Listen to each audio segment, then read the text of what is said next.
زبان سے نکلے ہوئے کچھ الفاظ ایسے ہوتے ہیں بعض اوقات کے دوسرے کو ہرٹ کر. کبھی کبھی ہم ایسا کرتے ہیں کہ کوئی جھوٹی قسم اٹھا لی, جھوٹا کمٹمنٹ کر لیا, جھوٹ بول دیا موبائل پہ. کبھی بہت زیادہ ہم دیکھتے ہیں کہ یار وہ بندہ کدھر ہے, وہ کہہ رہا ہے میں ادھر ہوں یا میں ابھی آ رہا ہوں, اسے پتہ ہے میں تو گھنٹے بعد جاؤں گا, 10 منٹ میں آ رہا ہوں, مطلب خام خواہ کا جھوٹ بول رہا ہوں. نبی پاک صلی اللہ علیہ وسلم نے فرمایا کہ مومن جو ہے وہ نہ جھوٹ بولے گا نہ وہ دھوکہ دے گا, باقی کام کر سکتا ہے. ایک بندہ آیا تھا, اس نے کہا جی میں 3 برائیاں ہیں, میں شراب بھی ہے, زنا بھی ہے, جھوٹ بھی ہے, مجھے ایک بتائیں میں ایک چھوڑوں. آپ نے فرمایا آپ جھوٹ بولنا چھوڑ دیں. وہ بڑا خوش ہوا, اس نے کہا یار یہ تو زبردست ہو گیا کام. تو شراب جب پینے لگا تو اسے فیل ہوا کہ بھئی کل کو مجھے پکڑا جائے گا, میں پوچھا جائے گا بھئی آپ نے شراب پی ہے کہ نہیں, تو جھوٹ تو میں بول نہیں سکتا, تو مجھے تو سزا ہو جائے گی. اسی طرح دوسرے معاملے میں بھی اس کو فیل ہوا کہ بھئی یہ کام, یہ برا کام بھی میں نہیں کر سکتا, اس لیے کہ میں جھوٹ نہیں بول سکتا, اس لیے تو میں نے کمٹمنٹ کر لی ہے. یہ تمام برائیوں کی ماں ہے جھوٹ بولنا. جھوٹ جب آپ بولنا شروع کر دیں گے پھر آپ ہر غلط کام شروع کر دیں. تو جھوٹ سے ہمیں باہر نکلنا. بعض گناہوں کی سزا نہ اللہ تعالیٰ فوراً دے دیتے ہیں, تو اللہ تعالیٰ کے قوانین میں بھی کچھ چیزوں کی سزا فوراً ملتی ہے بعض اوقات. تو عبرت کے لیے 1-2 واقعات میں آپ کو بتانا چاہتا ہوں. بات وہی آ رہی کہ جھوٹی بات, جھوٹی قسم, جھوٹا قرآن لوگ اٹھا لیتے ہیں, اور اتنی اللہ تعالیٰ کو بعض اوقات یہ چیز ناپسند ہوتی ہے کہ اللہ تعالیٰ فوراً ادھر ہی سزا دے.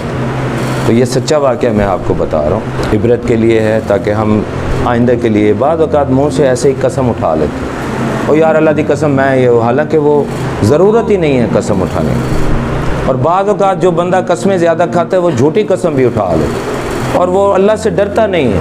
تو اللہ کی پکڑ آ جائے, کبھی بھی آ جائے, اللہ معاف کرے. ہماری اوقات کیا ہے؟ ہماری تو کوئی اوقات نہیں اللہ کے سامنے. تو پنڈی کے ایک نواحی گاؤں کے علاقے کا کئی سال پہلے یہ ایک سنڈے میگزین میں میں نے خود یہ واقعہ پڑھا ہے. ایگزیکٹ مجھے وہ علاقے کا نام یاد نہیں ہے, لیکن اس کی پوری سٹوری مجھے یاد. منڈی میں یہ بہت پرانی بات ہے, جب 20-25 ہزار کی بھینس مل جاتی تھی ایک بھینس, تو منڈی کے اندر ایک بابا جی آتے ہیں, وہ بھینس لے کر آتے ہیں, اور چہرے پہ بڑے ان کے دکھ اور غم کے بھی سائے ہیں. تو وہ بھینس جو ہے اس کو بیچنا چاہ رہے ہیں. تو ایک آدمی نے 20,000 ریٹ لگایا. جب ہمارا یہ بھی مسئلہ ہے کہ ہم جب دیکھتے ہیں کہ ایک بندہ مجبور ہے تو ہم اس کی قیمت اس کی چیز کی کم لگاتے ہیں, حالانکہ اس کو زیادہ دینا چاہیے. ذرا سا اگر ہمیں یہ احساس ہو جائے نا کہ یہ بندہ مجبور ہے, تو ہم اس کو اور زیادہ ذلیل کرتے ہیں. یہ ہمارا ٹرینڈ ہے جی. اور ضرورت مند آئی جی وہ موٹر سائیکل, ویسے تو 70,000 دا آئی, اصا 50 لایا, وہ بیچارہ دے گیا 50. اس بات پہ انجوائے کرتے ہیں ہم. اور جی فلاں دی بکری وہ مطلب ہے وہ ضرورت مند آئی, وہ بچی دی شادی کرنی ہے, اس نے کہا میں یہ بچے دی فیس ادا کرنی ہے, 40,000 دی بکرا آئی ہے, بکری آئی, اصا 20 دی لے لیے, بڑی جناب زبردست ہو.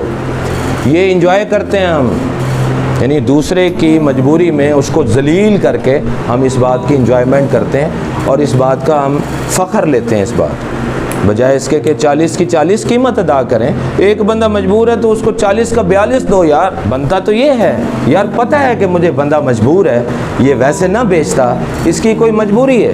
تو اسی طرح کا ایک مجبور بابا جی اپنی بھینس لے کر جاتے ہیں وہاں پہ منڈی میں, اور وہ 20,000 اس وقت کی بات ہے, وہ جناب بیچ دیتے ہیں. تھی وہ 30,000 کی یا 40 کی, مجبور ہو کے.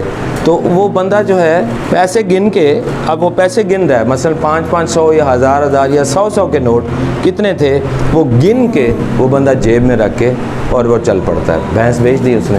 منڈی بہت بڑی ہے, اور وہ جب دروازے کے قریب پہنچتا ہے تو وہاں پہ جب وہ گن رہا ہوتا ہے تو ایک بندہ دیکھ رہا ہوتا ہے کہ کون سے نوٹ کتنی تعداد میں ہیں.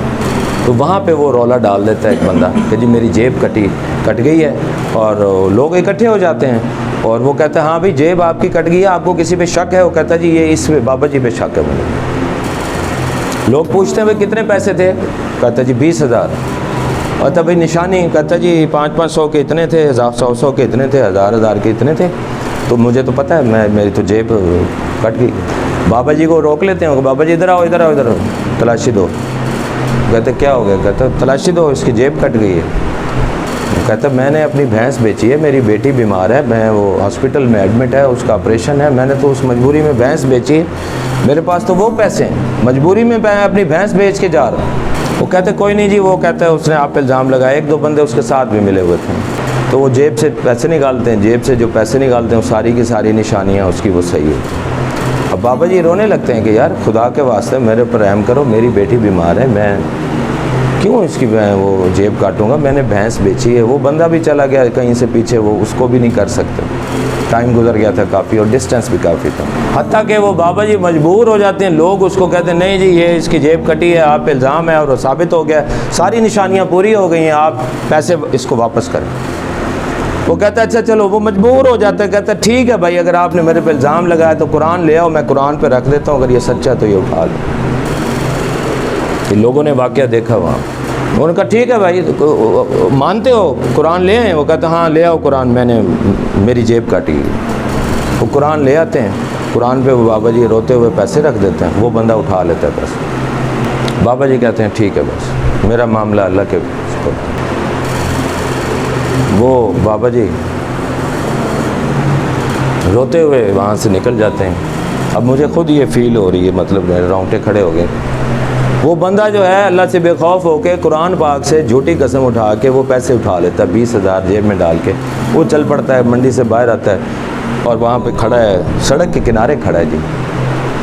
سڑک کے جب کنارے کھڑا ہے تو دیکھتے ہیں ایک ٹرالا آیا، ٹرالے نے آ کے نا اس کو کچل دیا، اسی بندے کو ٹرالے نے سڑک چھوڑ کے اس بندے کے اوپر ٹرالا چڑھا دیا۔ اچھا وہ ٹرالا جب ایک ویل چڑھا ہے، وہ جناب ٹرالا آگے جا کے رکا ہے، وہ پیچھے تڑپنے لگ گیا، واپس آ کے ٹرالے نے بیک مار کے ریورس گیئر میں ڈال کے اس کے اوپر دوبارہ ویل چڑھا دیا تاکہ یہ اچھی طرح ماری جائے۔ اب لوگ حیران ہیں، پریشان ہیں کہ تو بندہ اس نے جاتے ہوئے جان بوجھ کے ٹرالے کو موڑ کے اس کے اوپر چڑھایا ہے اور پھر دوبارہ اس کو مارنے کے لیے بندہ پاگل ہو گیا، کیا ہو گیا؟ وہ جا کے ڈرائیور کو پکڑ لیتے ہیں، اس کو پکڑ کے گربان سے گھسیٹتے ہیں، کو بندہ مار دیا تو نے؟ کہتا ہے بندہ کیڑا؟ میں نے تو بندہ نظر نہیں آیا، اتنا بڑا مجھے سانپ نظر آیا، میں نے کہا چلو اس کو میں مارتا جاؤں۔ مجھے تو ایک اژدہا نظر آیا سڑک کے کنارے، میں نے کہا یہ کسی کو نقصان دے گا، میں نے کہا چلو ٹرالا اس کے اوپر میں چڑھا دیتا ہوں۔ میں نے تو پیچھے دیکھا ہے سائیڈ مرر میں تو وہ تڑپ رہا تھا، میں نے کہا اس کو میں اور اچھی طرح مارتا جاؤں، اس کا ختم ہو جائے بالکل۔ مجھے یہ بندہ نظر ہی نہیں آیا۔ وہ کہتا وہ لاش بندے دی پئی، انہوں نے کہا تانوں نظر آئے ہو، میں نے تو سپ نظر آیا۔ پھر لوگوں کو خیال آیا او ہو اچھا یہ بات، ایک دو بندے اور وہاں پہ کھڑے تھے جنہوں نے کہا یار اس نے جھوٹی قسم اٹھائی ہے قرآن کے اوپر سے پیسے، جس کا مطلب ہے اللہ تعالیٰ نے ابھی اس کو پکڑ لیا ہے۔ تو اللہ کی پکڑ سے ڈرنا چاہیے۔ اللہ نے قرآن میں فرمایا ان بطش ربک لشدید، بے شک اللہ کی پکڑ بڑی شدید ہے۔